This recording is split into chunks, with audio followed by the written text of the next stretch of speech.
ku mirongo migufi ya shortwave kuri metero 19 na 22. Mu Rwanda tukaba kuri FM 104.3. Ikaze makuru kuri no mugoroba mugiye gushikirizwa na Joe Diane Ninahazwe. President w'u Rwanda Paul Kagame abwira abakomeje kunenga ubutungane bw'u Rwanda ko ata muntu n'umwe ari mu mvuto adakwiye kuba ariyo, ahubwo hari abari bakwiye kuba ariyo bari yababariye.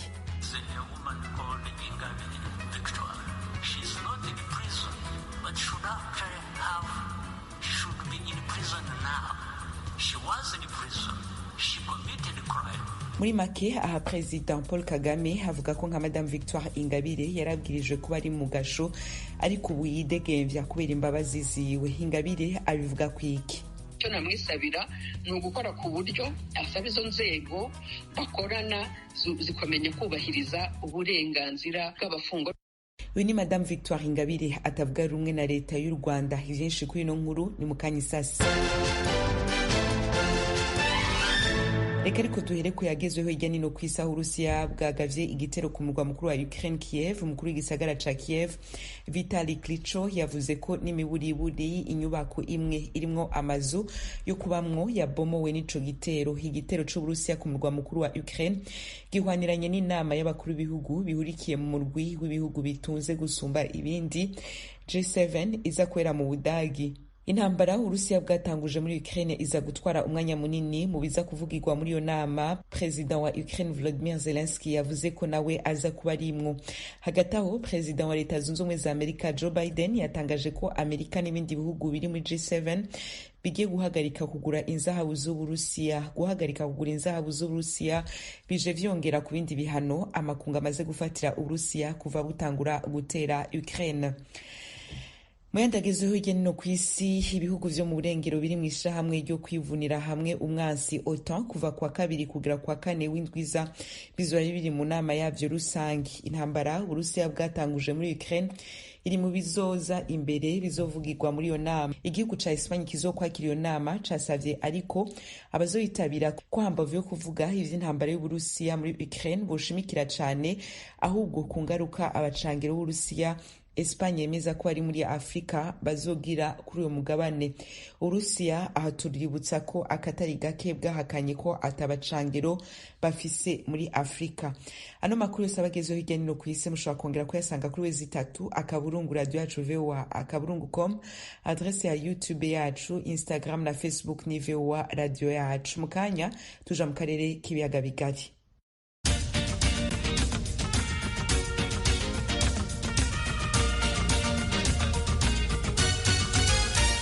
Inama y'abakuru b'ibihugu na za guverinoma zigize umuryango urikiyemwo ibihugu bikoresha icongereza Commonwealth yarayemeje ko Gabon na Togo vyinjira muri uwo muryango. Uwo muryango wahora urimwo ibihugu 54 ubu hugiye kubarizwamwo 56. Ingingo yo kwinjiza Togo na Gabon yafatiwe mu nama ya CHOGM yari imaze imisi indwi iri kwibera i Kigali mu Rwanda.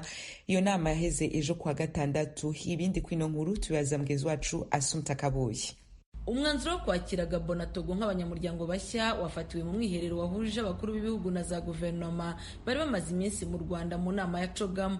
Umuryango wa Commonwealth bavuze ko kandi uzakomeza gufungurira amarembo abifuza kuwinjiramo. Togo na Gabon ni ibihugu byari bimaze igihe byarasabye kuba ibinyamuryango, byombi bisanzwe bikoresha ururimi rw'igifaransa ndetse n'ibyakolonijwe n'Ubwongereza nk'uko byinshi biri muri uyu muryango bimeze. Abakuru b'ibihugu kandi bemeje ko inama itaha ya CHOGM izabera muri Samoa. Nyuma y'umwiherero wahuje abakuru b'ibihugu na za guverinoma bitabiriye inama ya CHOGM, habaye ikiganiro n'abanyamakuru cyayobowe na Perezida Paul Kagame ugiye kuyobora Commonwealth mu gihe cy'imyaka 2, umunyamabanga mukuru wa Commonwealth Patricia Scotland, Perezida wa Sierra Leone Julius Maada Bio, Perezida wa Guyane Irfane Ali na Minisitiri w'Intebe wa Samoa Fiame Naomi Matafa. Umunyamabanga mukuru wa Commonwealth Patricia Scotland yavuze ko agiye gushyira imbaraga ku mubano w'ibihugu bigize uyu muryango. Muri icyo kiganiro n'abanyamakuru, Perezida Paul Kagame yagarutse kuba akomeje kunenga ubutabera bw'u Rwanda, avuga ko nta muntu n'umwe uri muri gereza udakwiye kuba ariyo. Umukuru w'u Rwanda yavuze ko ahubwo hari abakwiye kuba bari muri gereza bakaba batariyo nyuma yo guhabwa imbabazi n'umukuru w'igihugu. Aha umukuru w'igihugu yavuga Madame Ingabire Victoire uvuga ko atavuga rumwe na leta y'u Rwanda. Take an example who is always fata urugero rw'uyu muntu mukunze kwandikaho ndetse abantu bari muri iyi nama bahitamo kumusura. Uyu mugore witwa Ingabire Victoire ubu ntabwo ari muri gereza, ariko mu by'ukuri yakagombye kuba ari muri gereza. Yari muri gereza kuko yakoze ibyaha yakurikiranweho mu rukiko ndetse aza no kubihamwa, arakatirwa ajyanwa muri gereza. Ariko kubera ububasha perezida ahabwa n'itegeko, uyu mugore yaje gufungurwa mbere y'uko asoza igifungo cye. Victoire Ingabire, umukuru w'ishyaka Darifu Umurinzi ritaremerwa gukorera mu Rwanda, yaraherutse gusaba abategetsi bitabiriye inama ya COGA mu gusura gereza zo mu Rwanda. Avugana n'ijwi rya Amerika, Ingabire yemera ko yahawe imbabazi n'umukuru w'igihugu, ariko akamusaba ko yazakurikirana akamenya ibibera muri gereza, cyane cyane ku mfungwa z'abanyamakuru ndetse na bamwe mu batavuga rumwe na leta. Kuko perezida yavuze n'ibyo yamuhaye imbabazi mu kwa 2018, ni ibintu mushimira ko navuye muri gereza. Abayobozi cyane abayobozi b'Ubwongereza turi gusura amagereza yo mu Rwanda, cyane cyane abanyamakuru n'abo n'izo mfungwa za politiki, bakareba uburyo bafunzwemo kugira ngo babone nyine uburyo bafasha u Rwanda kugira ibyo bahindura, cyane ubuyobozi bwa gereza kugira ibyo bahindura mu kumva ko bagomba kubahiriza uburenganzira bw'imfungwa. Kuba byanavuzweho n'umukuru w'igihugu akabigarukaho, ahubwo icyo namwisabira ni ugukora ku buryo asaba izo nzego bakorana zikamenya kubahiriza uburenganzira bw'abafungwa. Ubuyobozi bw'umuryango wa Commonwealth butangaza ko uyu muryango umaze kugira abaturage barenga miliyari 2.5, bikaba biteganijwe ko mu mwaka wa 2030 uzaba ufite abanyamuryango bangana na miliyari 30. Assumpta Kaboye, ijwi rya Amerika, i Kigali. Umurwi w'igihugu ujejwe kumenya ukuri no kunywanisha abarundi CVR watangaje ko mu matohoza yawo wamenye ko hari abanyamahanga bagize uruhara mu bwicanyi bwabaye mu mwaka w'1972 n'imbere yaho, ndetse ko hari n'abandi bahasize ubuzima. Inkuru tubaza mugenzi wacu Pierre Claver niyo nkuru. Umugwi CVR ujejwe kumenya ukuri no kunywanisha abarundi uvuga ko abanyamahanga bagize uruhara mu bwicanyi bwo mu mwaka w'1972 babwirizwa kurondegwa, abakiriho bagakubitwa intahe mu gahanga. Pierre Claver Ndayiceriye atwara uwo mugwi mu kiganiro yahaye abamenyesha makuru i Bujumbura kuri uyu wa gatanu, yatangaje ko uwo mugwi wakoze amatohoza ukaronka n'ibimenyetso ntabanduka byagiriza bamwe mu banyamahanga baturuka mu bihugu bihana imbibe n'u Burundi. Ati natoye karangamuntu w'umunyekongo kandi n'abandi banyamahanga b'abakongomani twaratoye impapuro zibaranga. Erega burya bwicanyi bwaje dufise abanyamahanga ba mu Burundi bafise uruhara mu bwicanyi bwabaye, turabafise bagize uruhara mu bwicanyi no guhagarika abico. Umugwi CVR ntiwatomoye neza amazina n'ibihugu abo banyamahanga bakomokamwo, gusa Ndayicariye arongoye CVR yemeje ko bazoshirwa mu cegeranyo c'uwo mugwi kigahabwa leta y'u Burundi. Ndayicariye avuga ko abo banyamahanga bazorondegwa biciye mu migenderanire u Burundi bufitaniye n'ivyo bihugu. Niba hageze kubwira igihugu A canke B canke C canke D, bica mu nzego za leta, bino bita inzego za diplomasi. Amazina ya mbere turayafise, tuzobatondeka dukurikije igihugu baturukamo. Muri ico kiganiro umugwi CVR washaka kwerekana ingene mu myaka y'1972 n'imbere yaho gato ubutungane bwagira ikigongwe abatutsi benshi, yamara bugacira urubanza rwo kwicwa abahutu batari bake. CVR ubona ko arakarenganyo kari gafatiye ku bwoko. Uwo mugwi ushimangira kwica ari ikimenyetso cerekana ko ubwicanyi uwo mugwi wita ko ariho nyabwoko ryakorewe abahutu muri 1972 bwari bwateguwe. Yamara no biruko ishami ryigenga RCP rihanira agateka kazina muntu ribona ko icari gikwiye nyabona ari ugushiraho sentare idasanzwe iruhande ya CVR kugira ngo abazokwagirwa n'ivyaha kanaka bahanwe ku mpande zose no mu bwoko bwose. Aha Gervais Nibigira icegera c'utwara RCP akaba n'uwacitse ku icumu mu bwicanyi bwahitanye abatutsi mu mwaka w'1993 avuga ko uwo mugwi CVR uhengamye. Uwo si umuti uzoza utanga amahoro mu gihugu, habaho ababikoze ababikorewe bakamenyekana, hama kandi hakaba n'ubutungane bukaza bwigenga. Hari abakeneye indishi z'akababaro canke abakenewe mu ndishi zindi, abantu bacitse ku icumu, abantu bose tukifise bikomere ku mutima, nta mahoro azosasagara neza kugira ngo abantu bimbarimo gusumba ubutungane bwo buzovyara amahoro arama. Raporo yashikirijwe n'uwo mugwi mu nama nshingamateka, umukuru w'igihugu Evariste Ndayishimiye ntahise yemeza ico caha. Mbere ntiraheza amatohoza, ntiraheza kumenya ukuri, none tuzoza turafata akamanyu manyu mugu no munsi muvuze rero ngo uko bazoza baravuga camugakorerako tuzoruhukira hehe? Muzoca musanga bica bizana n'ingorane mbere uraraba none igihugu cunguka iki?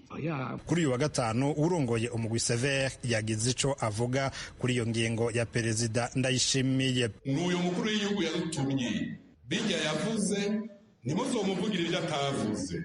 Yavuze ati nihagera mu rwego rwa leta icyo kwita guverinoma tuzogira icyo tubivuze ko yabisiguye neza avuga ati ega Sever ntizosohora raporo uduce tuvuga muno nyene. Umugwi Sever wahawe inshingano zo gutohoza ku bwicanyi bwose bwabaye mu Burundi imbere y'umwaka w'2008. Ico bikoze amashami menshi y'abatutsi barokotse intambara n'amagume nk'iyo mu mwaka w'1993 bawagiriza ko ushira imbere kurondera inyungu z'ubwoko bumwe bw'abahutu gusa. Pierre Claver Niyonkuru, Kigali, ku bw'Ijwi ry'Amerika. Ijwi ry'Amerika turabandanya n'amakuru tubafitiye muri kano kanya. Mu gihe zimwe mu mpunzi zahungiye mu Rwanda zihanzwe n'ikibazo co kutaronka aho zisumamwo, hari abasore 200 b'abarundi bamaze amezi 2 bigishwa umwuga wo gukora amatelefone na mudasobwa kugira ngo baronke ico bakora babashe guhangana n'ubuzima. Abo basore bemeza ko bamaze kumenya vyinshi, bakizera ko igihe bazotangura kubishira mu ngiro bizobafasha mu buzima bwabo bwa misi yose. Desire Hatungimana, mugenzi wacu Kigali mu Rwanda, yavuganye nabo adutegura ino nkuru. Umugwi Sever ujejwe kumenya ukuri no kunywanisha abarundi uvuga ko abanyamahanga bagize uruhara mu bwicanyi bwo mu mwaka w'1972 babwirizwa kuronderwa, abakiriho bagakubitwa intahe mu gahanga. Pierre Claver Ndayiceriye atwara uwo mugwi mu kiganiro yahaye abamenyesha makuru i Bujumbura kuri uyu wa gatanu yatangaje ko uwo mugwi wakoze amatohoza ukaronka n'ibimenyetso ntabanduka byagiriza bamwe mu banyamahanga baturuka mu bihugu bihana imbibe n'u Burundi. Ati mwatoye karangamuntu w'umunyekongo kandi n'abandi banyamahanga b'abakongomani twaratoye impapuro zibaranga. Erega burya bwicanyi bwaje dufise abanyamahanga ba mu Burundi bafise uruhara mu bwicanyi bwabaye, turabafise bagize uruhara mu bwicanyi no guhagarika abico. Umugwi Sever ntiwatomoye neza amazina n'ibihugu abo banyamahanga bakomokamwo, gusa Ndayicariye arongoye Sever yemeje ko bazoshirwa mu cegeranyo c'uwo mugwi kigahabwa leta y'u Burundi. Ndayicariye avuga ko abo banyamahanga bazoronderwa biciye mu migenderanire u Burundi bufitaniye n'ivyo bihugu. Niyo hageze kubwira igihugu A canke B canke C canke D bica mu nzego za leta, bino bita inzego za diplomasi. Amazina ya mbere turayafise, tuzobatondeka dukurikije igihugu baturukamo. Muri ico kiganiro umugwi Sever washaka kwerekana ingene mu myaka y'1972 n'imbere yaho gato ubutungane bwagira ikigongwe abatutsi benshi, yamara bugacira urubanza rwo kwicwa abahutu batari bake. Sever ubona ko arakarenganyo kari gafatiye ku bwoko. Uwo mugwi ushimangira kwica ari ikimenyetso cerekana ko ubwicanyi uwo mugwi wita ko ariho nyabwoko ryakorewe abahutu muri 1972 bwari bwateguwe. Yamara no biruko ishami ryigenga RCP rihanira agateka kazina muntu ribona ko icari gikwiye nyabona ari ugushiraho sentare idasanzwe iruhande ya Sever kugira ngo abazokwagirwa n'ivyaha kanaka bahanwe ku mpande zose no mu bwoko bwose. Aha Gervais Nibigira icegera c'utwara RCP akaba n'uwacitse ku icumu mu bwicanyi bwahitanye abatutsi mu mwaka w'1993 avuga ko uwo mugwi Sever uhengamye. Uwo si umuti uzoza utanga amahoro mu gihugu, habaho ababikoze ababikorewe bakamenyekana, hama kandi hakaba n'ubutungane wigenga, hari abakeneye indishi z'akababaro canke abakenewe mu ndishi zindi. Twacitse ku icumu, abantu bose tukifise bikomere ku mutima, nta mahoro azosasagara neza kugira ngo abantu bimbarimo gusumba ubutungane bwozovyara amahoro arama. Raporo yashikirijwe n'uwo mugwi mu nama nshingamateka, umukuru w'igihugu Evariste Ndayishimiye ntahise yemeza ico caha. Mbere ntiraheza amatohoza, ntiraheza kumenya ukuri, none tuzoza turafata akamanyu manyu. Mugu no munsi muvuze rero ngo uko bazoza baravuga ka camugakorerako, tuzoruhukira hehe? Muzoca musanga bica bizana n'ingorane mbere. Uraraba none igihugu cunguka iki? Kuri uyu wa gatanu urongoye umugwi Sever yagize ico avuga kuri iyo ngingo ya Perezida Ndayishimiye. N'uyu mukuru w'igihugu yadutumye bijya yavuze, ntimuzomuvugire ibyo atavuze. Yavuze ati nihagera mu rwego rwa leta icyo kwita guverinoma tuzogira icyo tubivuze ko yabisiguye neza, avuga ati ega Sever ntizosomora raporo uduce tuvuga buno nyene. Umugwi Sever wahawe inshingano zo gutohoza ku bwicanyi bwose bwabaye mu Burundi imbere y'umwaka w'2008. Ico bikoze amashirahamwe menshi y'abatutsi barokotse intambara n'amagume nk'iyo mu mwaka w'1993 bawagiriza ko ushira imbere kurondera inyungu z'ubwoko bumwe bw'abahutu gusa. Pierre Claver Niyonkuru, Kigali, ku bw'Ijwi ry'Amerika. Muri Isanga ni ikiganiro cy'Ijwi ry'Amerika kibanda ku bibazo binyuranye byo mu karere k'ibiyaga bigari bya Afurika. Ikiganiro gitumira abantu bo mu nzego zitandukanye bagasubiza ibibazo by'abakunzi b'Ijwi ry'Amerika. Ndi mu ntara ya Muyinga, aho bita muri komine Giteranyi, aho bitatura. Ndi hano Kampala, Uganda. Ndi mu gisagara cya Bujumbura. Ni ikiganiro kimara isaha kuva saa 10 kugera saa 11 buri munsi, kuva kuwa mbere kugera ku cyumweru. Muri leta ya Colorado, leta zunze ubumwe za Amerika. Mbanje kuramutsa batumire mwadutumiriye. Nawe turagutumiye. Kurikira Ijwi ry'Amerika aho uri hose, haba kuri radio, kuri telefone no kuri mudasobwa. Nawe turagutumiye, ntuziheze, urararitswe buri munsi saa 10.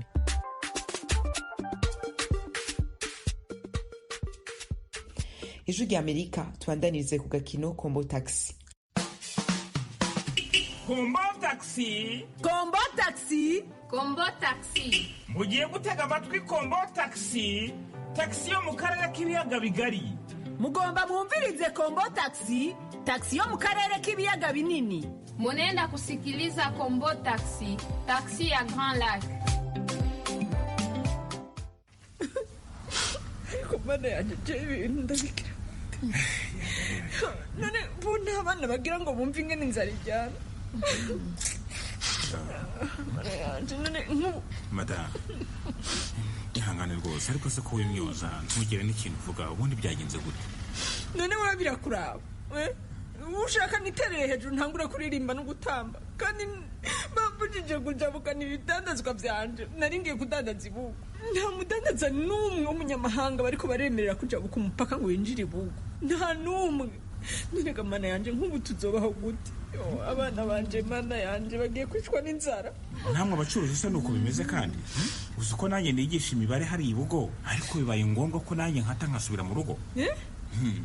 None gamana yanje kubera iki bariko badushira muri ivyo bintu byabo bya politiki? Ko atari twebwe turiko duteza umutekano muke ngahe wabo, kubera iki babidushiramwo? Ihangane mbada, ihangane rwose. Aho guceceka ariko ntabwo ureba ko turi kumwe na mushoferi wabo koko. Kuvuga make. Nilishawasikia kwanza, mimi nasikia fiere sana vraiment ya watu wa huku kwetu. Vraiment saluti, na wapatia saluti. Balifanya bien sana kabisa kuwarudisha. Unaanza kuyu mshoferi yubahuka.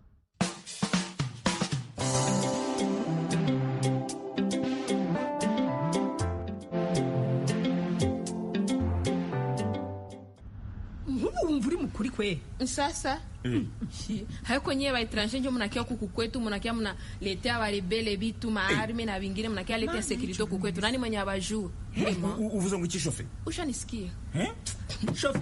Shofe hagarara mvemwo. Imana ishimwe ahubwo ko naringeze aho mviramo. Kuri sinadushobora kubandanya n'uyu muntu. Sindabona umuntu w'ikijuju apfa kuvuga ibyo yumvise byose bimuciye mu mutwe. Tushabajua. Shofe, birababaje kuba ku myaka yawe ungana gutyo ukiri mutoya ukaba ufite imyumvire ipfuye ku banyamahanga uvuga ko aribo bateza umutekano muke mu gihugu cyanyu. Ahubwo sohoka uze unyugurure muri kaponi kuriremo ibintu byanje. Nyaruka. Reka nanjye nza tujyane, ntabwo ino modoka ishobora kwigumamo. Shofe ingunyugururire iyi kapo nikuriremo ibintu byanje. Ingena ndaba nk'agahabo. Yakubwiye ngo kuramo ibintu bye. Iyi modoka yawe ntabwo dushaka kwisubiramo. Banduku. Malembe papa, malembe nishasikia. Ariko se sumbua moto. Mwanza hivi kuramo nyine. Mbona kwanza kibufuko gani kiko kilo hivi? Bas. Sinjoo nilikuwa nasema, hey! Mama sinjoo hivi kuko magrenade manini marapidi. Banduku tosili Mkia mtusaidie. Sinjoo nilikuwa nasema hivi, baba. Nchi yetu yone huruma. Inakuwa sama jifu juu yako. Polisi jamani munisaidie. Banduku mtusaidie, tunakufa, tunaishi huku tunaisha banduku polisi. Hey, zambe Mungu. Enda bingira bisanzaje. Yo.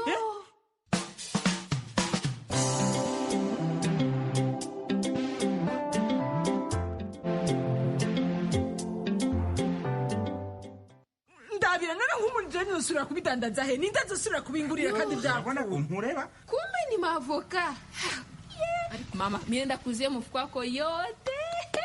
Ngombe nilikuwa nisha kumbuka Mungu. Ngo kuzigura zose. Ubu ntizi kibaye grenade.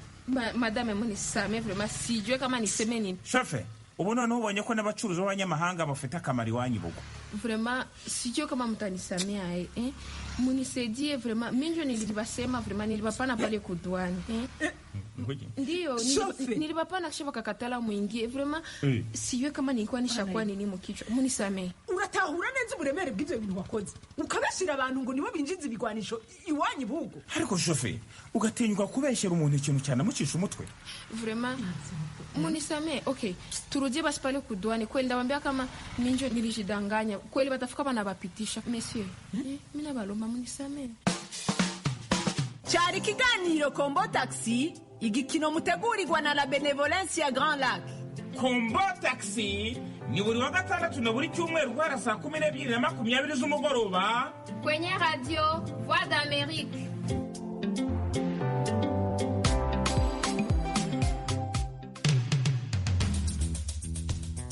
Akano nga duce dusozera amakuru n'ibigano twabafitiye muri kano kanya. Dushimira abagize uruhara bose ngo bitegurwe vyongere bashikire.